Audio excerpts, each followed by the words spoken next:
welcome back to another episode on Health Revs. So in today's video, I'll be discussing the risk and dangers of self-medication. Self-medication simply means the selection and use of drugs based on self-examination or self-diagnosis to treat a particular condition without the approval of a medical doctor and without the supervision of a pharmacist. Now, people have been preaching the dangers of self-medication even before now, but seriously, people really need to start listening to it because it's causing a lot of complications. According to Pan-African Med Journal, about 60 to 90% of Nigerians self-medicate, especially when it comes to drugs like analgesics, which are painkillers, anti-malaria, and the worst of them all, antibiotics. Seriously, this is really causing a lot of complications, especially when it comes to antibiotic resistance. Antibiotic resistance simply means, okay, I'm going to use a typical example to give what antibiotic resistance is. Let's say drug N is an antibiotic like your normal amoxicillin, ampicillin, and it's normally used to, treat this condition.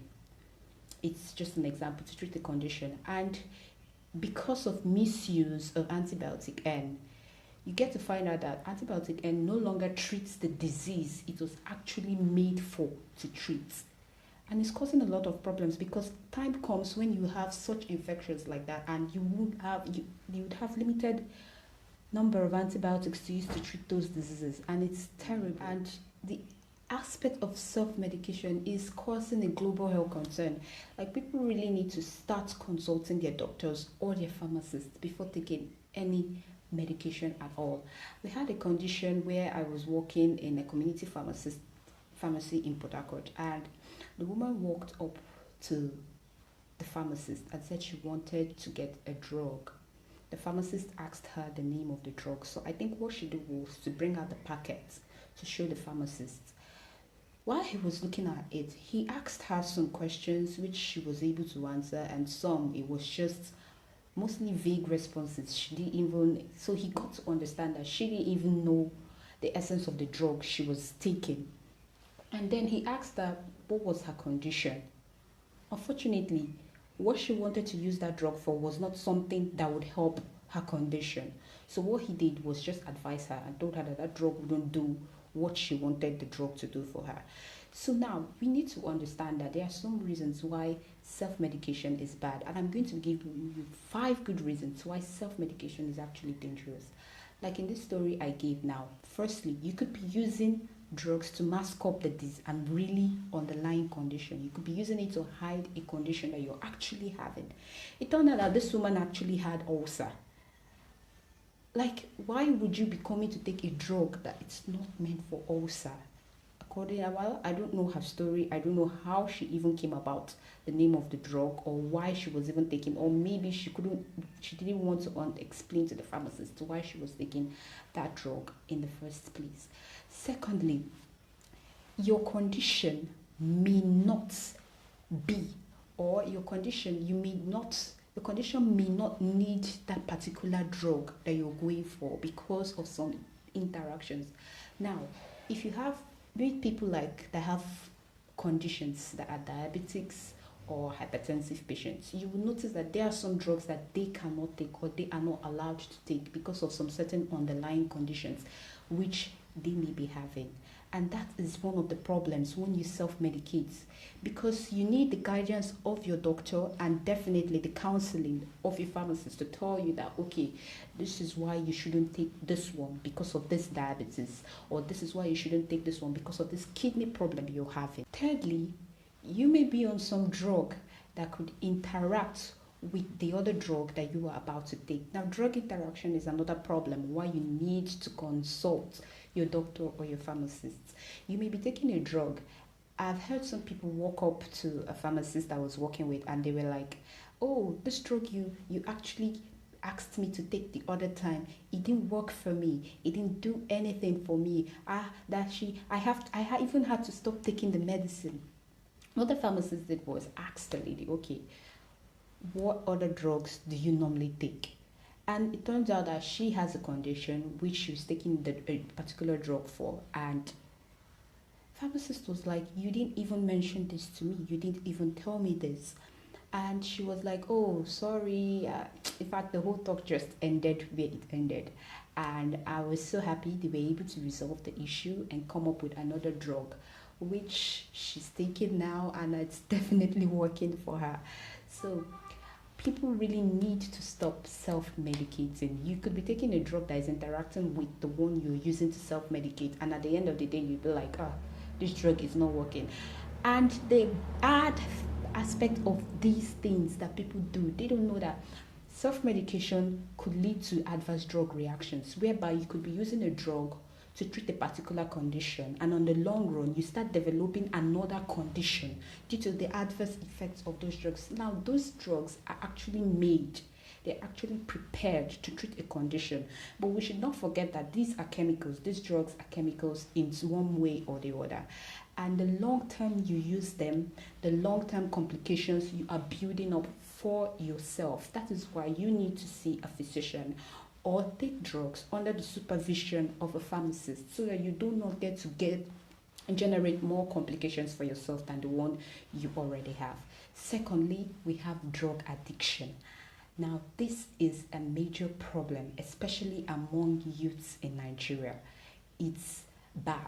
I'm talking hard drugs, I'm talking, in fact, substance abuse. It's definitely a bad thing, and we need to start tackling it in Nigeria, because youths are definitely the future of this country. No denial there. And the earlier you meet someone to start talking to them about any addiction problems you'd be having, the better for you. Like seriously, if you know anyone on any drug, substance use or abuse, please, you will be helping the person out by directing the person to talk to somebody to help the person come out of that drug abuse, because it's caused so many complications, so many problems. Thirdly, in severe cases, death. Self-medication, when you self-medicate or you use someone's prescription, it causes death, honestly, and it's bad. Knowing that a situation could have been avoided or a situation could have been prevented, and at the end of the day, we lose a life because of a silly mistake. So please, people really need to stop self-medicating, and I'm going to give you more reasons why you should consult a physician or a pharmacist before you take any drug at all. Now, if you notice, whenever you go to a doctor's office to lay a complaint about a condition you will be having, the doctor sits down with you, writes out these conditions. Then at the end of the day, with the stories you have told him about the condition, he gives you drugs based on those problems you are having, and drugs that wouldn't complicate the situation for you. Now, those stories, those things you think he's writing that may be stories, help on the long run, because today it may be this doctor, tomorrow it may be the next doctor. So the next doctor actually needs to read your medical history before he can actually prescribe another drug for you. And this drug he will prescribe will be based on the stories you may have told the previous doctor. So your doctor is able to lay out prescriptions for you based on the stories that you have told him while with him in the office. If you're having a fever, you come in, let's say you're having a fever, you're vomiting, you have been having pains, backache, sores. These are all complaints that normal patients come on the norm. And your doctor is able to prescribe drugs for you based on this complaints you have laid out. Now, what he would do is to ask you of previous medical conditions that you may have experienced or you may have had, so that the drugs he will be prescribing for you do not complicate your situation.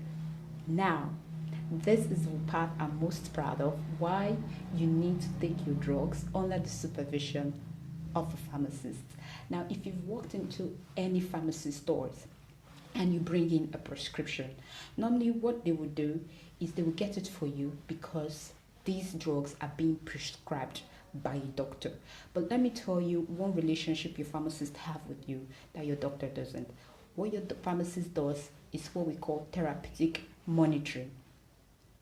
Yes, so what I mean by that is they not only bring out the drugs and arrange them for you to take home because the doctor has prescribed them for you, they direct you on how to take your medications. They tell you the dosage. They tell you when to take this one. They tell you if it's in the morning or in the afternoon or mostly at night. There are some drugs that people take that the pharmacist is meant to tell them that, okay, this drug should only be taken at night. Do not take them during the day, or do not take this one during the day, but take this one at night. That is what your pharmacist does for you. Another thing, your pharmacist is able to explain to you what some certain drugs you shouldn't take because of the drugs prescribed to you, because foods you take that actually interact with the drugs, some of the drugs that people take. So your pharmacist is in the best position to guide you on what to eat or what not to eat when you're taking a particular drug that has been prescribed for you, to avoid drug interactions, and so the drug can work for you and actually comfortably treat the situation it was meant to treat. Lastly, it's only the pharmacist that is in the best position to explain to you some side effects of some medicines. Now, there are medicines people take that actually have effects on them. Examples, you can have drowsiness, you can have maybe itching or some rash. So it's only the pharmacist that can describe to you, okay, this is what could happen, so when you see it or when you start experiencing it, you do not get to freak out,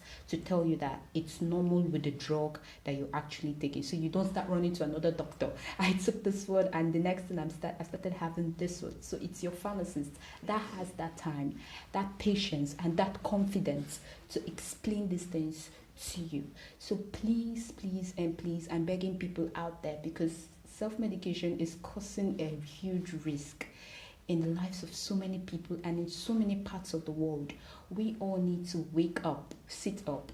Self-medication has been thought of, has been preached all over times before now, but we need to start taking those news seriously so we could be safe and avoid more complications for us and for the future generations. Please. So let's all stay out there. Please, and please remember to subscribe. And if you like today's episode, please give us a thumbs up. And see you on the next episode. Thank you for watching, you guys.